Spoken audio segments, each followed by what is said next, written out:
Good evening, everyone, and welcome. Tonight we're excited to present a gallery talk by Michael Torlen regarding his gorgeous and thought-provoking solo show, Dance Me to the End. Michael's talk is also being live streamed on Facebook, so if you're watching from home and would like to ask a question, feel free to submit it as a comment under the video. Since there's a 1-minute lag between the gallery and the live stream, we ask that you submit your questions as they occur to you. If you wait till the end, we might not see them in time to ask Michael during the Q&A. Michael Torlen is a painter, printmaker, writer, and professor emeritus of the School of Art and Design at Purchase College, State University of New York, where he taught painting and drawing. He earned his BFA at Cranbrook Academy of Art and his MFA at Ohio State University. Torlen has exhibited widely. His work is in the collection of several museums, as well as in corporate and private collections. In Maine, he is shown at Archipelago Gallery, Bayview Gallery, Jonathan Frost Gallery, and Lupine Gallery on Monhegan Island. His work appears in David Little and Carl Little's book, Art of Acadia, as well as in Carl Little's Paintings of Maine. Carl Little's profile, Michael Torlen, Tied to the Sea, appeared in the July-August 2020 issue of Maine Boats, Homes, and Harbors. If you're here live, please feel free to pick up a printout of Carl's excellent profile of Michael before you leave. And I'd also like to announce at this time that a selection of those Monhegan watercolors, which are absolutely gorgeous, will be shown at our sister space Green Hut Galleries in the Old Port this summer from June 2nd through July 2nd. Torlen has published poetry, articles, essays, and art reviews, and has written a book about painting, drawing, and perception due out in 2023. He maintains a studio and lives in Westbrook with his wife, author Eleanor Phillips Brackbell. Without further ado. Thank you very much. Thank you. Thank you very much. Thank you, Kelly, for that nice introduction. Probably I should take this off so you can hear me. I moved to Maine in 2015. We had been coming to Maine since the 1980s from Purchase College, where I was working, and I'd come during the summer and go out to Monhegan Island and paint, and then we would come back through Portland, and I always really liked Portland. I thought it was a very interesting place, and so when retirement came around, we decided to come up here. It's worked out really well for us, and I love it here. Thanks to Kelly and John for this wonderful gallery, Cove Street Arts, and of course their work at Green Hut. They really, I think, put some very interesting art and culture into Portland and into Maine. I'm very pleased to be part of it, and this show actually of paintings and monoprints was not conceived together. They're two very separate bodies of work, but they have found a place together thanks to John and Kelly and our work together. It sort of, I think it evolved in part by the fact that my monoprints, which are here, and Roy did a wonderful job of the installation, so I wanted to certainly thank Roy. I would have never imagined doing this, but I think it's a very effective way of presenting these monoprints. The monoprints all have titles from musical, either songs or lyrics. And there's sort of a jazz influence, and that's a personal, very strong interest of mine. In fact, she mentioned I was at Cranbrook for an undergraduate degree, and in those days there was Detroit not far away. It's still not far away, but it was a very lively jazz community, and I saw a lot of wonderful jazz musicians at the time. So they have this song title, and they're represented by a context that's sort of Times Square. You can see the Times Square characters, and in the lower right corner, on some of them you see this camel ad, and I don't know if any of you recall that. I certainly did the first time I went to New York from California. I was about, I guess, 20 or so, and I walked up 7th Avenue and hit Times Square, and here's this huge camel ad with this smoke ring coming out over, and it just, the whole thing, you know, and we still say blew my mind. I'd never seen anything like that, the scale of it and the romance of it and the light and the color, and Times Square in those days was kind of seedy also. I mean, it had those elements as well, but it seemed really romantic to me. And that image and that kind of memory kind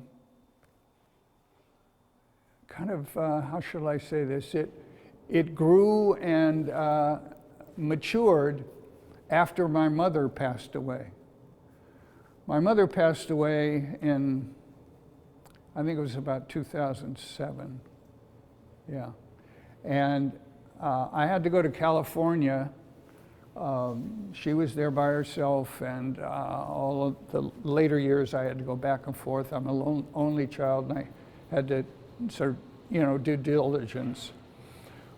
Well, I went out at one point to collect her things, and I found a trunk with some souvenirs and things, and there were some kind of archival material that reminded me of this situation, this circumstance.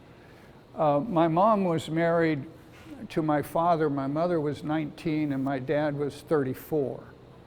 And he was a commercial fisherman, and she was a young woman. She had Scandinavian parents, and he was from Norway, he's Norwegians.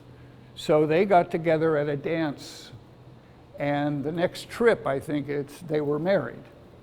Now, they weren't married in New York City, but the image sort of them dancing and the romance of that and the connection of that was very inspiring to me. And so after that, after she passed away, I decided I would make some work. And I started making what's called Sanger fra Mor, which is songs from mother.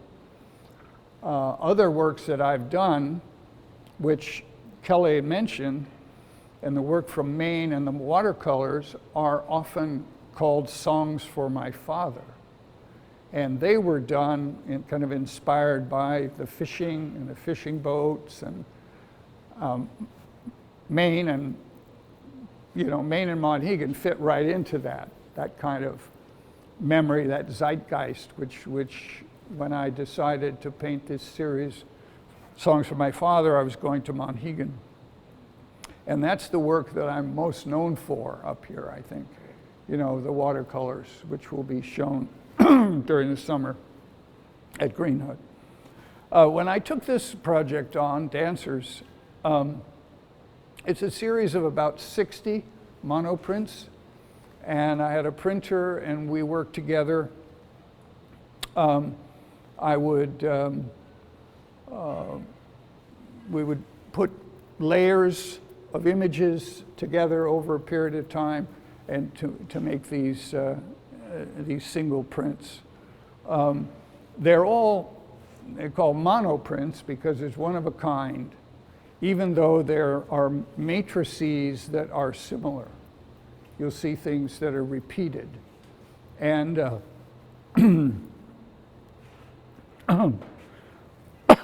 so that basically is the source for this body of work. And I'll talk about the symbols and the process a little bit later. The next series, which is the Memento Mori, which is this work here, was painted in Maine. All of this work was done before I came to Maine in 2004 through 2010. I moved to Maine in 2015. And we bought a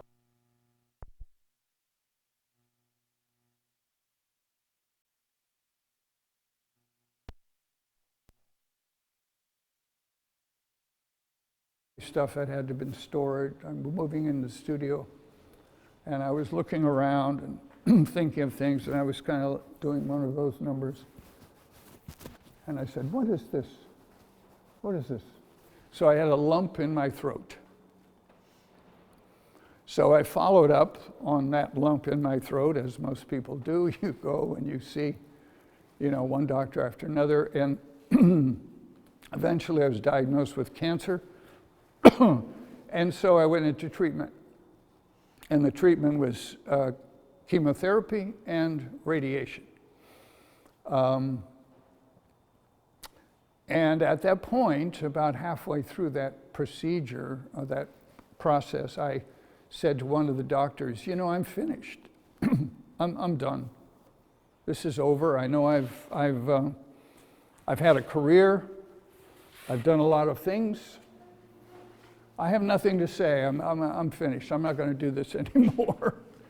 And one doctor said to me, well, you never know. Sometimes people do interesting things late in life. And so I said, well, maybe. But I was undergoing this procedure, and one day my radiologist called me into his office, and he said, Michael, come here. I want to show you something. I want to show you. So he brought me in his office. He turned on this computer screen, and here were these digital images of skulls and data and color and a whole bunch of stuff. And I looked at that and I said, oh my God, can you send me any of those? And within a week or so, he sent me some images of me. And then I asked him, can you send me some more? So I was hounding him for a while, and I collected an archive of things. And then I thought, maybe I could make some work from this. It was inspiring. It was exciting to me, strangely. And then one day I was also in the chemo seats and sitting there with other patients, everyone getting some chemo, some chemicals. And I noticed that they were slightly different in color. And I said, well, I asked one of the nurses, I said, is chemo actually in different colors? Oh yeah, sure. This one is, Adria is red, and this is something, we got some other shaking heads, MTX and so on and so forth. And I said, well, really, there's a palette of colors? So I decided at that point that I was going to make a series of paintings based on that experience, trying to put this cancer experience with some of the radiation ideas in a palette of colors. And that's what you're looking at in this world here. The 4 paintings on the wall back there are 4 of the 5 original ones. And the idea, as you see up in the upper left corner of this one, you see the little palette of colors. So those colors are in all the paintings, but they're in it with different proportions, different quantities, different locations. But that was the palette that originated, that gave life to these 4. The 5th one is on the outside. And that was the beginning of that series. And then that work was followed by this group here, again, with the colors not necessarily put out in that grid-like form, but it's the same basic idea with the color. And then this world here. and that world there, all of them having this limited palette that is, in a sense, played out in these works. So that was the birth of the Memento Mori pictures. Those are the two stories that sort of inform the sources. Now the process is interesting to me because what happened was when this Memento Mori was born, this post-cancer world was born, I went back to my studio that was now finished, and I said, I'm not going to paint with oil paint anymore. I'm not going to work with oil paint. And I'm not even going to work on canvas, which I always did. I'm going to work on panels, and I'm going to work with water-soluble materials so that I can subtract it as well as add it. And I'm going to work in layers, and I'm going to work like I did with monoprints. And I made monoprints for, I don't know, 20, 30 years, all sorts of monoprints. And I had a lot of, I loved doing it. I loved working on it, and it was, where are the plates? It's hard to explain stuff like this, but a monoprint, or my monoprints,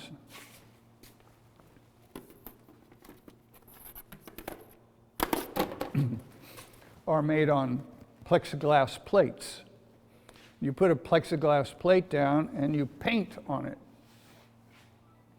And then you put it on a printing press and a piece of paper on top, and then you transfer through the press. Runs the press, presses this out, lift it up, you got a new piece of paper. You got a paper with stuff on it. The stuff you get off of a monoprint isn't exactly like you would put on a brush. It squeezes it, it resists it, it does all sorts of interesting, fun things, sometimes unexpected things. So this is a plate, as you can see, maybe you can see the position of the dancer here? And the Times Square, you say, oh, wait a minute, that's over there. Yeah, because everything's backwards. Everything's backwards, so that you've got your left to your right is to your left. So here, we got the dancers going this way, but they're on the plate going that way. So you have to work in reverse and in layers. So this plate, actually this plate is for those two guys in the back. The smoke isn't there, but you see the figures. They go left to right. Mm-hmm. So the process of working in layers with flat on panel is what I decided to do with this work. Some of the questions that I often get are about the subjects and the symbols that show up. One of them is the little green guy. And the little green guy is in all of these Memento Mori paintings. And they, as the doctor said to me when I asked him about it, the little green guy is an orienting icon for the doctor to understand the location of the patient when he or she sees this abstraction, two-dimensional screen of what the radiation is going to do. I mean, this is a flat thing they're looking at, and what does it represent? Well, it represents the figure at that position. And that any time that screen is changed, the figure goes with it, depending on what the picture is. So it's a little icon specific to that world. And I thought it'd be an interesting thing. I mean, this does not have anything particularly to do with that, but I think it's a very interesting image and one that will, you know, kind of carry through all of them. I have a drawing outside, we'll look a little bit later, of the Venus of Willendorf, which reminds me of this figure, and I'm going to probably do that in some future works.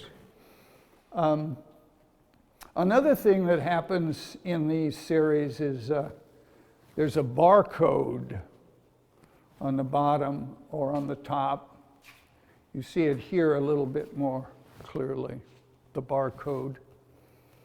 And that comes from a small barcode that I'm given to go into radiation. They give it, and you stick it in there, and boop, oh, the door opens, you know, and you can get in there. So that's your key. So I key the paintings with the barcode, you know, each one. That painting,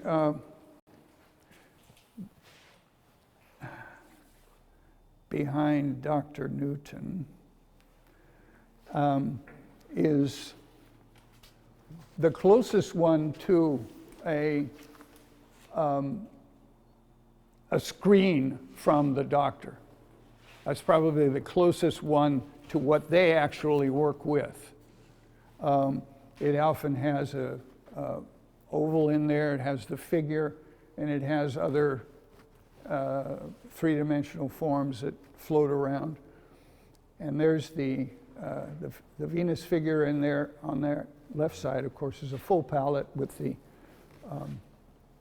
barcode.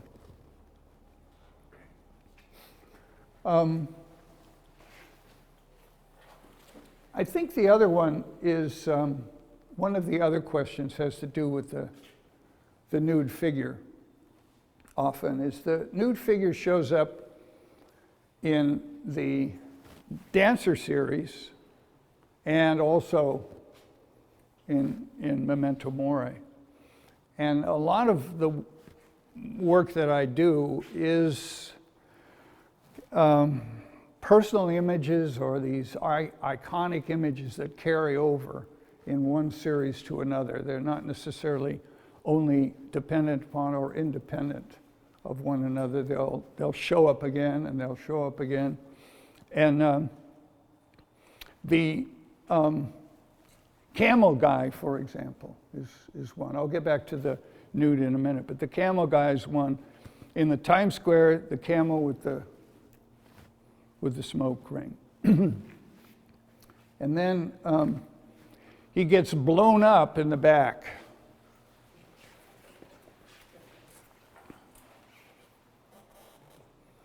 So that central area is the camel sign blown up. And then you see the shadow of the figure, the dancers, on one side and the nude on the other, on one, and then the camel's cigarettes on the left side. So at that point, that's what all that represented for me, you know, kind of a study, a reiteration of this and with this, that one, those. When I got the cancer, the CA was now cancer. And the cigarettes were now a warning about cancer, which wasn't here when I made these. The point of this whole thought is that to me, that is sort of the essence of what art is. It's why painting and art is constantly alive. It's not dead.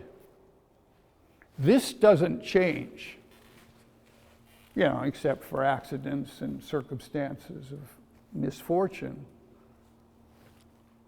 But we change. The culture changes. the circumstance change. And I call that the ground, the surround. It's not the background, but it's the ground that shapes not only the meaning of things, but it also is a principle for painting and drawing.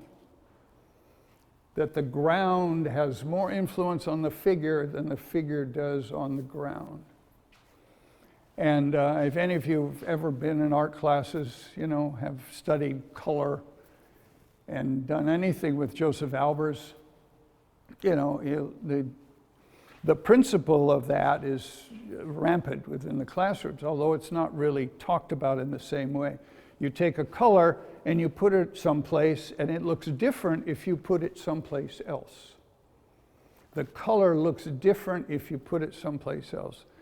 So that principle plays out, not with the color, but with the content, with the meaning.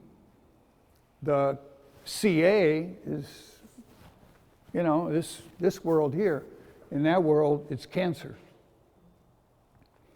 And to me, that's a very important and so overarching principle that is in my book that I'm writing about painting, drawing, and perception. I think I kind of got off on a side with that, but if you take the figures, the nude figure, in some places, I guess it looks like a classical nude figure. In other contexts, it might look like a stripper or someone in a strip club. It might be a symbol or a memory to somebody about maybe these guys about what was lost. The dancers are gone, just the shadow, but now you have this rather voluptuous creature, but maybe is that longing or is that a kind of fantasy? Let's see. Does anybody have any questions right now? Yes, sir. About the sequencing here, you asked the radiologist sent you material. Was it sequential in your therapy, in your treatment, and therefore the works are in a sequence? No. That's a really good question. The question is whether the therapy was sequential and whether the images that I was sent by the doctor were sequential. No, they weren't. They came from different ways in which he was looking at me through his system. And some of them, like this one, is a skull looking down, looking at and it's most of this is all invented, but it has an origin in a source that looks something like this one. This one is much more sort of personally imaginative, but it's the idea that there are all these zones. And also on this one and a couple of the two paintings outside, it's the idea how much chaos, confusion can you have at the same time read it as a figure? What does it take to have it as a head? And kind of pushing that, and you can see it. I think everybody pretty much recognizes that right away, but there's a lot of competition there, for that reading. These aren't necessarily thought to be sequential, but they did happen in order. And you can see this is that ring over there. And did that answer your question, sir? Anyone else with a question? Yes. How about the fish in the Memento Mori series, and also what I would call looks like a knot? Right. This series that's in one of those two. Yeah. The knot is a wedding knot, it's a marriage knot, it's a very, what do you call it, John? Square knot. A square knot. And knots and nautical and the sea and all of that is, part of my background in a way. It's kind of, symbols, but that's what that signified in part. And these elements are decorative elements that kind of put the work into reading the work in a slightly different fashion because it sets it up as a decorative thing, and it makes the case that we're not looking at something totally illusionistic or struggling to look at something totally illusionistic. And sometimes there's even more of a play on that. We see that with the pieces, I guess, outside, where there's a frame. And so you're looking at,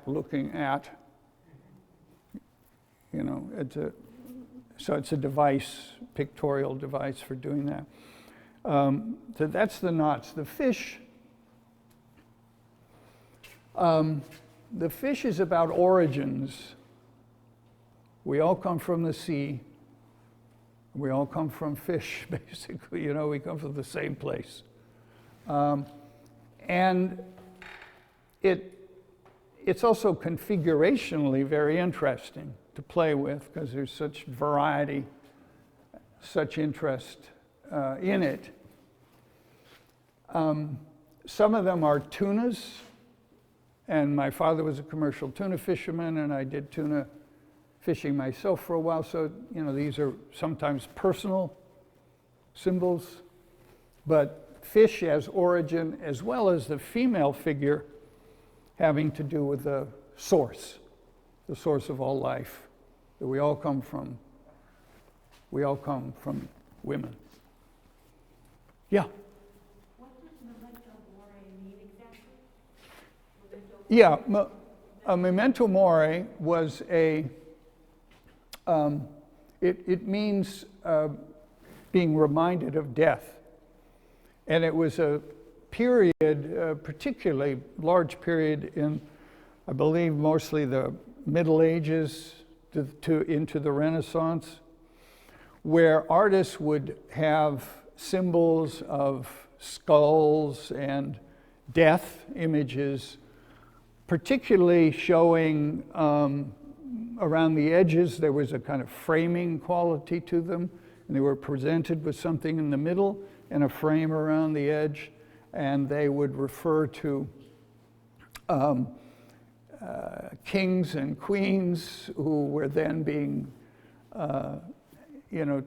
entertained and danced with the death, with the angel of death, with the skeleton. So the idea was to try to call it a memento mori as a reminder that death is present for all of us. And there's nothing like, some people may here have had cancer and survived. There's nothing like being almost dead to remind you of the value of life and also the reality of our mortality. Yeah? And you would say that as you were painting these, is that what you were grappling with? Are these optimistic? It seemed like, because you were in the middle of treatment, are these hopeful or No. I wasn't in the middle of treatment. It was after treatment. I have kept a diary since 1981. And the diary for that period is blank. I didn't write anything. I just tried to get through the day and the therapy, and the whole thing. It wasn't until really 2017, and I was sick in 16. It wasn't until 17 that I think we went back to Monhegan for a very short period of time. I didn't do much work there then. And so it was born after that. This whole series is born after that. I wasn't really trying to grapple with that as much as use it as a creative juices, you know, some interesting way of working. It was an entirely different way of working for me. The layering and, you know, I would put things together not necessarily as a, I mean, how can you say this? When we see a painting, it looks finished, and it's never made that way. You know, it's like, it's not at all the way this, you know, I did not make a detailed drawing and scan it up and print, you know, or paint one piece at a time. I mean, it's as chaotic as, I don't know, most, you know, it's very, very chaotic. The really exciting thing about painting is the idea that if you go dun da da dun da, there's a sense of inevitability that you have to do dun da. You know? But you have to get started. You have to put something down. You have to do something. So you get something done, and then it tells you what to do in a way. Sometimes you hate it, but don't like it anymore. I've got 2 paintings on my studio wall that I was thinking about recently. I thought, you know, I'm just going to have to paint gesso over all of them and start all over again. You know, there's just stuff happened, didn't go that well. Okay, I can't save that. I'm not going to go there. I've got to think differently. Yeah, hi, Ron. So these are such cohesive bodies of work. We talked about the other watercolors as well. What's next? What are you working on now? Yeah, the question is, what am I working on? I got the watercolors, this stuff, and that. Well, I no longer make monoprints. I'm done with monoprints. I don't have a printer. You know, my printer was long gone. I'm here in Maine. I don't have a printer. I don't have a press. I'm not a 24/7 printmaker. Some people can do that. I've been very fortunate. I was a professor for 40 plus years. Every semester, I got to teach a new class. Every semester, I got to see, you know, 25 or 30 new people. I never had to sit and do the same thing over and over and over and over again. And that's how I've been with my creative work. I've done a lot of different things. The question is, what am I working on next? I've got a new series of Memento Mori pictures. I'm gonna return to that with a palette and some images. And I have 2 different sort of sizes that I'm interested in. And I've made some studies. What's a study? Well, maybe I'll get a piece of paper and make some layers of things with tracing paper and some kind of, you know, put some stuff around and take a look and see if I think I can make anything out of it.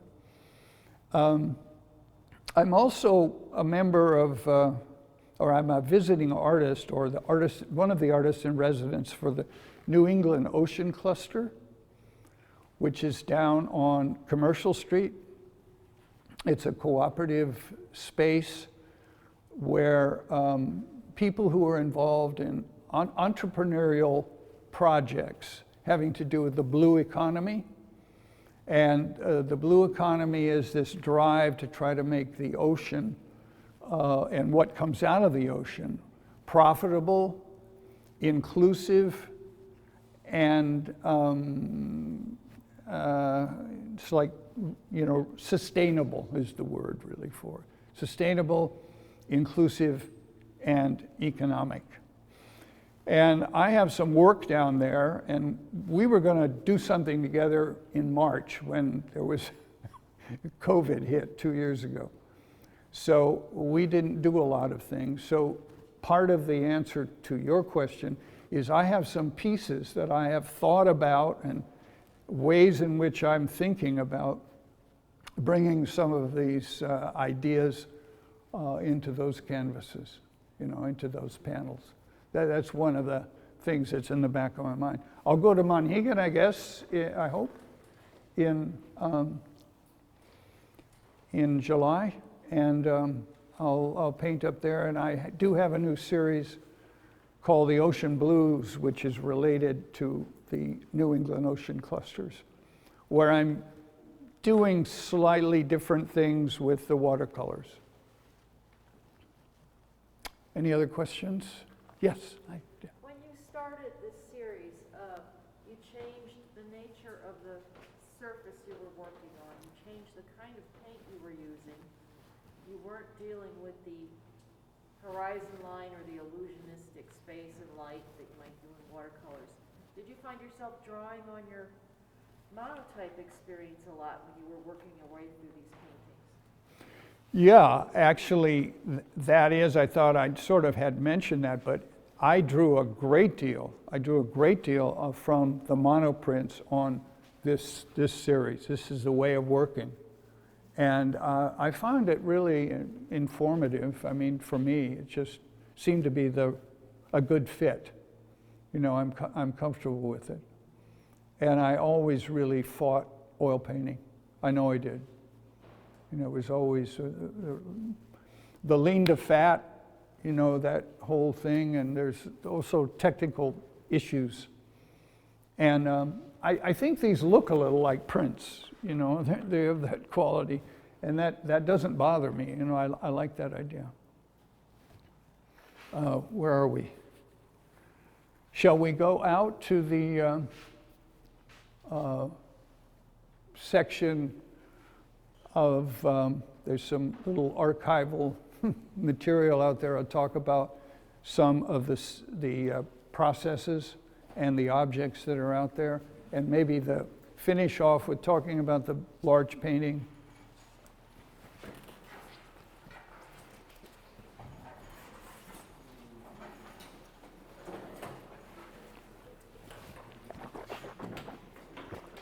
What do you think? Well done. Am I doing okay? Yeah. Really? Just fine. Good. Thanks. Extraordinary stuff. Thank you so much for coming, sir. Oh, of course. Yeah, I was looking Now, I forward have to I have a this. question for you, but I'm going to save it. I'm going to send you an email about whether I should get a nano tooth thing done. Nano. Like there's a, it's, I think I've got that right, nano. No, you haven't heard of it. Okay, I'll write you, and I'll be there in a minute. Yeah. Okay. Yeah, let me know what you're Yeah, thinking of. thank you. Sure. Okay. So I'm going to set this up here.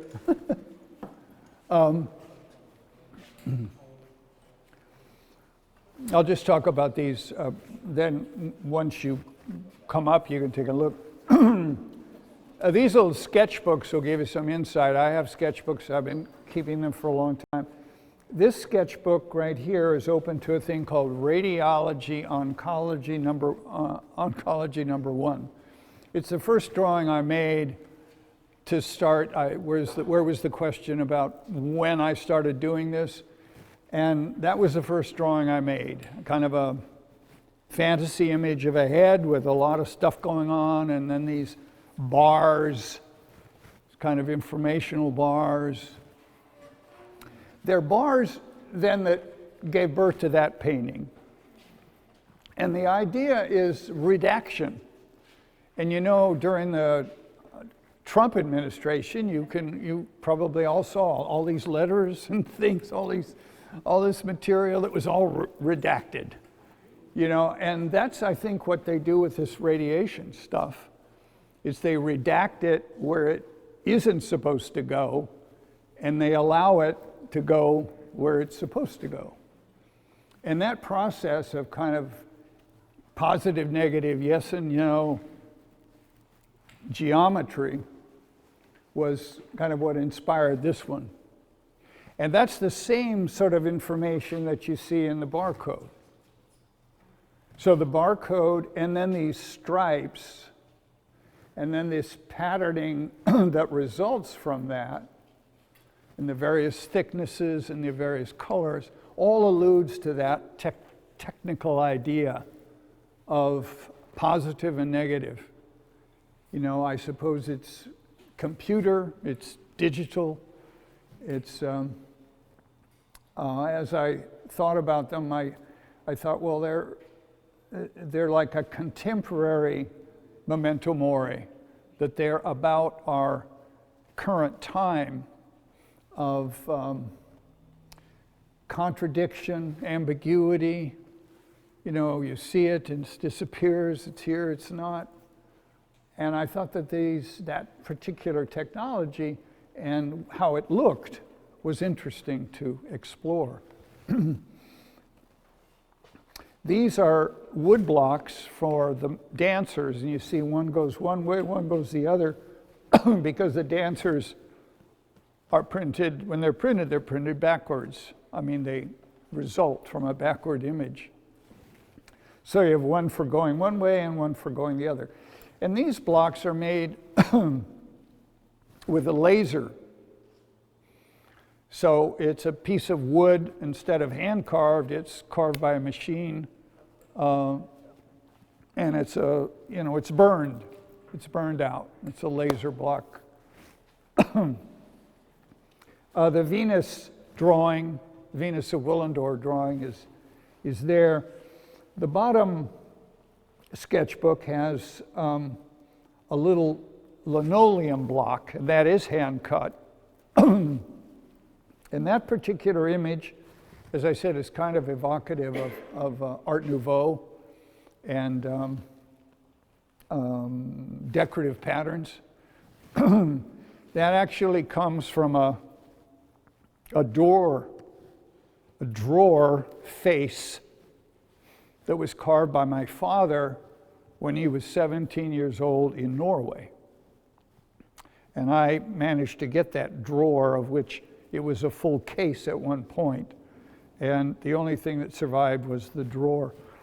And it's that, it has that symmetry and reversal of the pattern. This is just a study of the camel guy. And down at the bottom is a small drawing indicates a compositional idea of a painting that may or may not be manifest. Let's see, did I talk about anything else here that you would like to hear about? We got the fish, we got the the knot, and this is a mystery, I guess. It's like a detective's guy with the gun, The guillotine, that appears in both paintings. And this is also rather typical of the image that the doctor might have, with the ring and the figure.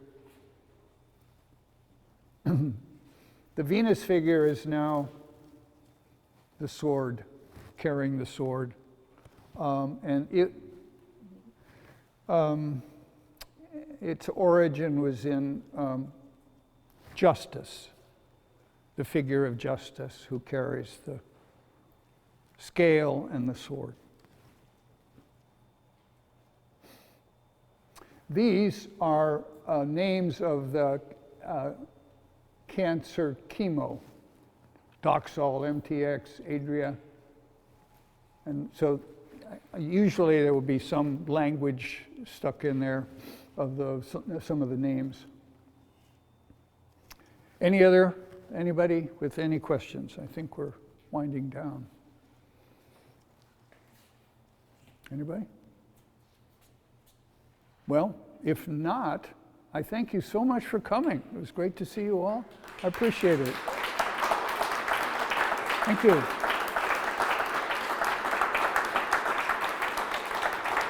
Thank you very much.